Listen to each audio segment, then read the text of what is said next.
हैं रायपुर से बड़ी खबर का, जहां छत्तीसगढ़ विधानसभा की कार्यवाही जारी है। शून्यकाल में बीजेपी ने कानून व्यवस्था का मुद्दा उठाया है। विपक्ष काम रोको प्रस्ताव लेकर आया और विधानसभा में कर्ज का मुद्दा भी गूंज उठा। सदन में हंगामा जारी है। प्रश्न पूछा गया कि सरकार ने 2018 से अब तक कितना कर्ज लिया है। प्रश्नकाल में बीजेपी सदस्य शिवरतन शर्मा ने सवाल उठाया। मुख्यमंत्री भूपेश बघेल ने इसका जवाब दिया। 2018 दिसंबर से अब तक 36,170 करोड़ का कर्ज लिया गया। ये सीएम भूपेश बघेल ने इस सवाल का जवाब दिया।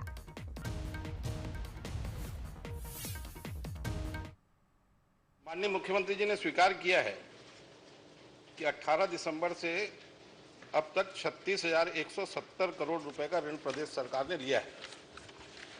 माननीय अध्यक्ष महोदय, आज ही 37 नंबर में माननीय नेता प्रतिपक्ष जी का प्रश्न लगा है और नेता प्रतिपक्ष जी के प्रश्न में माननीय मुख्यमंत्री जी ने स्वीकार किया है कि 1 दिसंबर 2018 से 29/1/2021 तक 41,239 करोड़ रुपए का ऋण लिया गया। माने लगभग 10,000 करोड़ 5,000 करोड़ रुपए का अंतर है। मैं माननीय मुख्यमंत्री से जानना चाहता हूं कि इस उत्तर को सही माने कि धर्म कौशिक जी के उत्तर सही माने। इस ऋण का राजस्व व्यय कितना हुआ है और पूंजीगत व्यय कितना हुआ है? ऋण लिया गया है भारतीय रिजर्व बैंक के माध्यम से, बाजार ऋण, नाबार्ड के ग्रामीण अधोसंरचना विकास निधि से, केंद्र सरकार के माध्यम से, जीएसटी के माध्यम से, एशियन डेवलपमेंट और विश्व बैंक के माध्यम से 36,170 करोड़ रुपए मिल रहा है। दूसरा, जब लोन लेते हैं अध्यक्ष महोदय, तो पर्टिकुलर किसी मद के लिए नहीं लिया जाता।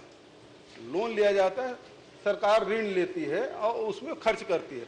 ये बता पाना संभव नहीं है कि राजस्व व्यय के लिए है, कि ऋण के लिए है, किस मद के लिए है, क्योंकि राशि राज्य सरकार लोन लेती है और उसके बाद व्यय करती है, क्योंकि सरकार के पास बहुत सारे काम है। वो कौन सा खबर पर अधिक जानकारी के लिए रुक कर लेते हैं हमारे संवाददाता मोहन तिवारी का। मोहन, कर्ज का मुद्दा गूंज उठा है विधानसभा में, क्या कुछ जानकारी मिल रही है इसको लेकर?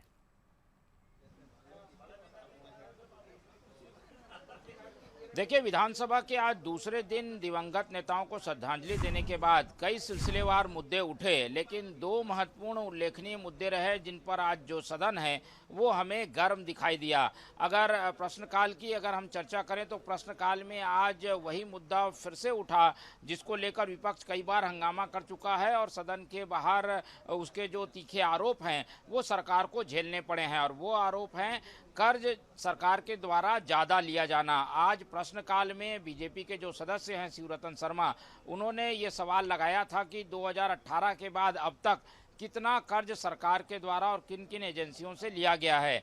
इस सवाल के जवाब में जब सरकार के द्वारा ये बताया गया कि 36,000 करोड़ से अधिक का जो कर्ज है वो सरकार के द्वारा लिया गया है, जबकि एक और इसी तरीके के सवाल में सरकार ने 41,000 करोड़ का कर्ज लेने की बात जो है वो कही थी।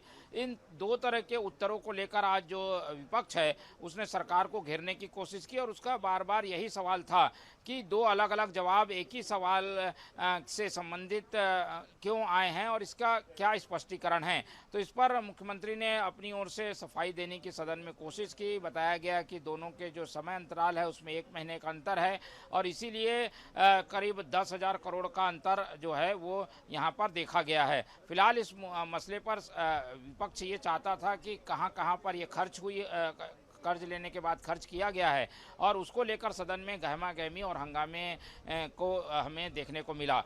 दूसरा और अहम मसला जो अभी चर्चा में है वो है कानून व्यवस्था की स्थिति को लेकर सीधे शून्यकाल में विपक्ष के द्वारा जो है काम रोको प्रस्ताव लाए जाना है। तो लगातार जो आपराधिक घटनाएं खासतौर पर राजधानी में घटित हो रही हैं, हत्या और चाकूबाजी की घटनाएं जिसमें ज़्यादा हैं, उनको लेकर विपक्ष चाहता था कि काम रोको प्रस्ताव लाकर यानी सारे काम रोक कर चर्चा कराई जाए।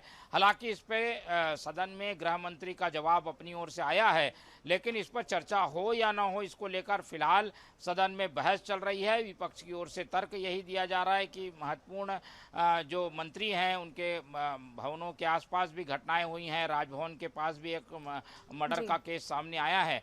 ऐसे में कानून व्यवस्था पर सवाल उठ रहे हैं, इसलिए इस पर विस्तृत चर्चा होनी चाहिए, लेकिन इसे फिलहाल स्वीकार नहीं किया गया है और दोनों पक्ष से अपनी अपनी दलीलें रखी जा रही हैं, जिसमें यह बताया जा रहा है कि कानून व्यवस्था पर चर्चा किस लिए हो।